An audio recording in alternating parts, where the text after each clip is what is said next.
Alright, coaster fans, today I am going to do another park battle. Today's battle is Carowinds versus Nagashima Spaland. And you typically would not think of putting these parks up against each other, but they actually have quite a bit in common. Here is the point scale. So, I did decide to make dining and convenience only 1 point. And we will start with the flying coasters. Acrobat versus Nighthawk. I'm going to give it to Acrobat because it's a B&M.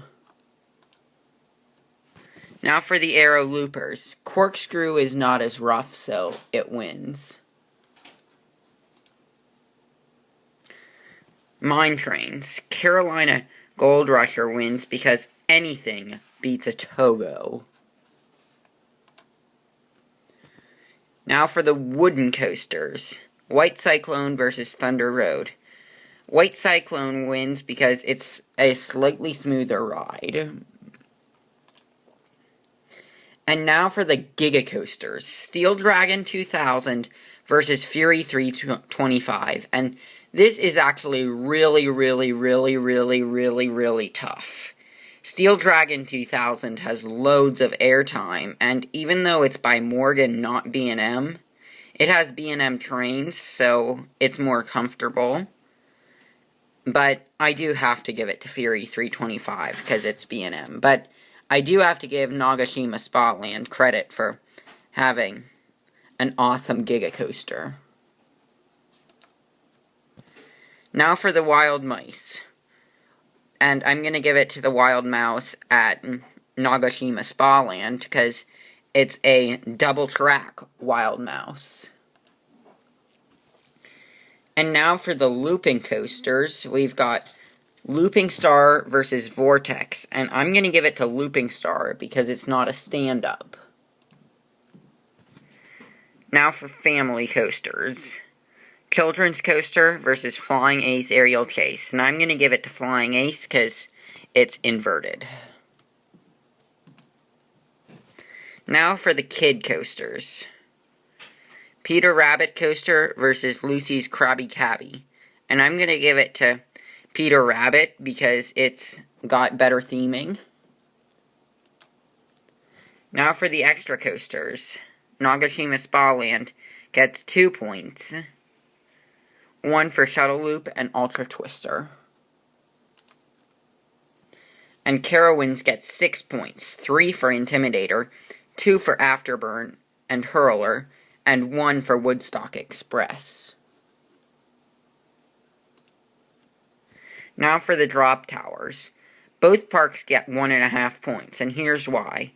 Nagashima Spaland actually has 2 drop towers, but Carowinds only has 1, but the drop tower at Carowinds is better than either of the drop towers at Nagashima Spaland. Now for some flat rides. They're exactly the same. They both get the point. And now for the extra flat rides. Both parks get 2 points because these flat rides have absolutely nothing in common.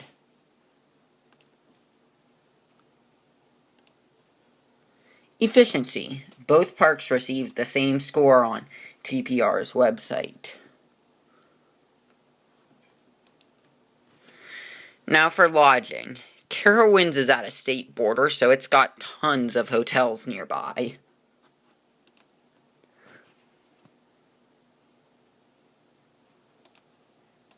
I forgot to change the heading to prices, but Nagashima Spaland is the equivalent of $5 US cheaper, so Nagashima Spaland wins.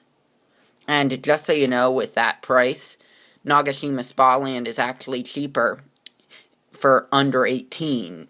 So that's the over 18 price, and it's the over 12 price I'm comparing it to at Carowinds. Dining. Nagashima Spaland received a 3.5, while Carowinds received a 3. Both pretty close, but you have to give it to Nagashima Spaland for scoring a little higher.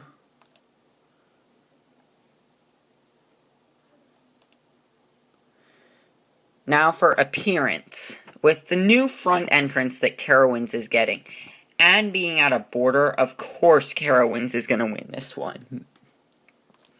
And we have reached the end of this park battle, and winning by half a point is Carowinds.